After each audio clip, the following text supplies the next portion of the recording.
think I'm ever gonna find another guitar that's as good as my Charvel DK24. Whoa! I guess I spoke too soon! Hey guys, welcome back to the Ball Shredder channel. And yes, I said it. Not just almost as good, or close to being as good, but completely on par with the Charvel DK24. But at a fraction of the price. So what we're looking at here, guys, is the EYP-OMNI24 electric guitar from Eart. And while I've got the pink one, it does also come in 3 other colors: black, blue, and sunburst. And this is actually like a pink pearl finish, so it's got like a little bit of sparkle in it if you look closely and hold it up at a certain angle in the light. Now I'm gonna have links for this down in the video description, and make sure you check both links because sometimes the price is not the same. There's the Amazon one, and then there's the Eart website, and then sometimes one or the other has a better deal, so make sure you check them both. Okay, so do I mean it when I say it's as good as the Charvel? Yeah, totally, 100%. And I'm going to tell you why, and I'm gonna give you all the specs and just every little detail about this guitar. But first, you gotta hear it. You gotta hear me play this thing. This guitar really brought out the best in me. So I've written an all-new shred, melodic shred jam using this guitar just for this video. And real quick, guys, if you are not currently subscribed to me, the Bald Shredder, if you could take just a second to reach down and hit that subscribe button, that would be awesome. Here we go.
Now, you want to hear me do some more shredding on this guitar?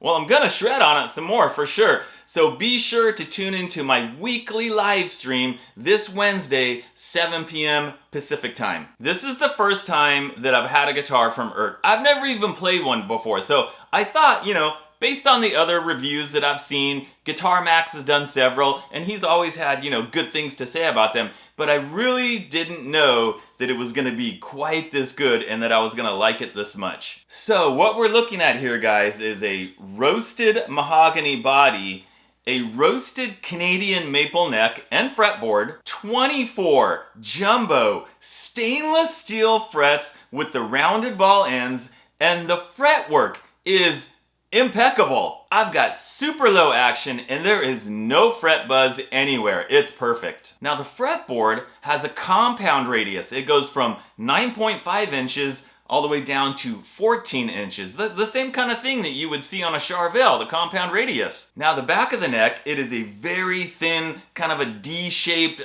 profile, very similar to the Charvel.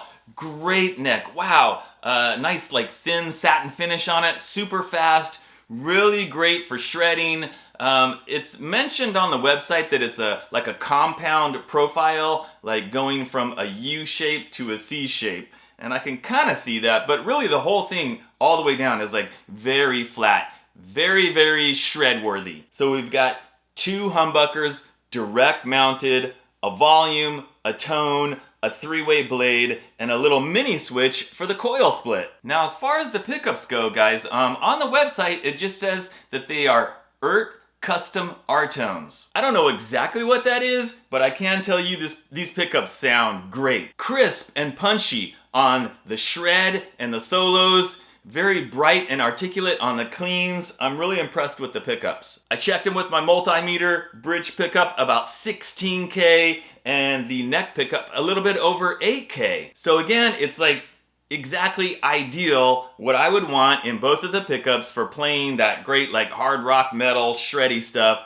Really nice sounding. Now you guys know I prefer a hardtail bridge. However, if a guitar is going to have a trem, a tremolo, or whammy bar, this is the kind that I prefer. It is a 2-point floating bridge. And the bar, the whammy bar, it is a push-in bar. It's not a screw-in, so that's really nice. This is about as good as you can get for this kind of bridge. It's really responsive, really smooth, feels good under the hand, and I think it's great for light whammy use, as you saw in the video where I played it. You notice I wasn't doing anything crazy, any like major dive bombs or anything like that, because this is not, it's not a double locking trem. Doesn't have a locking nut, doesn't have the fine tuners. If you start doing anything too crazy with it, yeah, it's probably gonna go out of tune. But for that little bit of light vibrato, it still stays in tune pretty well. Now you'll notice on the back that I took the cover off, and the reason I took the cover off is because I changed the strings. This comes from the factory with 10 gauge strings, and I just don't like 10 gauge strings. And if it's a guitar that I think I'm really gonna like and I really want to get the best out of it,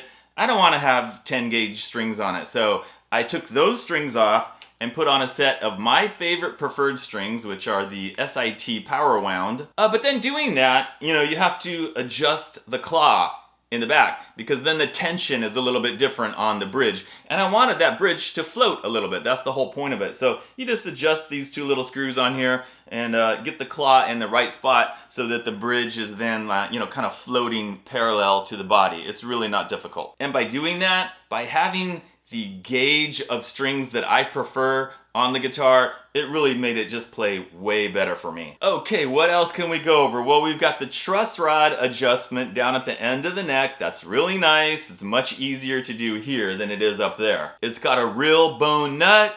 Excellent job on the nut. The strings are right at the exact height where they should be. And the tuners, 21-to-1 ratio, super smooth, great. Okay, but how much does it weigh? Well, it only weighs 6.32 pounds. And I really like when guitars are not heavy or even kind of light, so that's just another thing that makes me really like this guitar. And then on the neck connection to the body, we don't have the plate, we've just got the 4 screws, which I like. All the corners are rounded off. You've got this cutaway right here, so you've got like really great, easy upper fret access all the way up to that 24th fret. And I just want to point out another thing about the roasted maple neck. All roasted maple necks are not the same.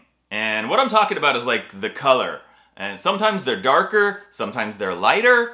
And I'm not really like a big fan of the really dark roasted maple necks, but this one just has like a light roast. So actually, I really like the color on this one, and I think it matches well with the pink color on the body. Okay, so how about upgrades? How about modding this thing? Well, you don't need to. A lot of us have this mindset that, you know, I'm gonna get a budget guitar and I'm immediately gonna replace the pickups. I'm gonna change the tuners. I'm gonna change the bridge or whatever. But I'm telling you guys, this is a guitar that needs nothing to be swapped out. I will totally put this up against my Charvel as is. And it's worth noting, guys, that the current Charvel DK24s, they sell for like $1,000. And these are selling for like a third of the price. And you're getting a guitar that, in my opinion, is just as good. Now, does this mean I'm gonna get rid of the Charvel or I'm gonna stop playing the Charvel? Well, of course not. I can have several favorite guitars. All right, guys, so again, if you wanna check it out, I've got both of those links down in the video description. Make sure you check them both to see who's got the better deal. And be sure to let me know what you think about this guitar or any other Eart guitars that you might have. Thanks for watching, and I'll see you next time.